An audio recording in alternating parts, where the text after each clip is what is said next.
Hyderabad బంజాగుట్ట central వద్ద cinema theatres ఉద్యోగుల నిరసన కార్యక్రమాలు చేపట్టారు. కార్మిక చట్టాలు సక్రమంగా నిర్వహించాలని, ఈఎస్ఐ పిఎఫ్ కల్పించాలంటూ కూడా వారు డిమాండ్ చేశారు. 8 గంటల పాటు పని నిర్వహించాలి, మహిళలపై వేధింపులు ఆపాలంటూ కూడా ప్రధానంగా వారు డిమాండ్ చేశారు.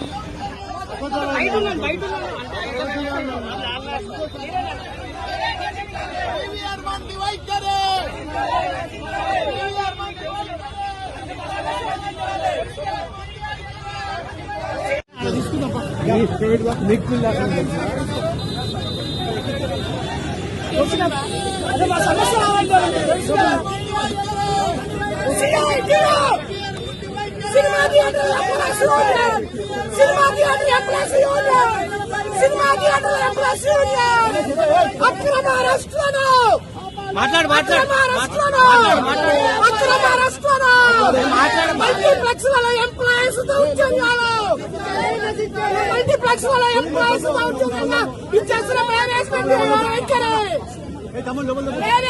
వైఖరి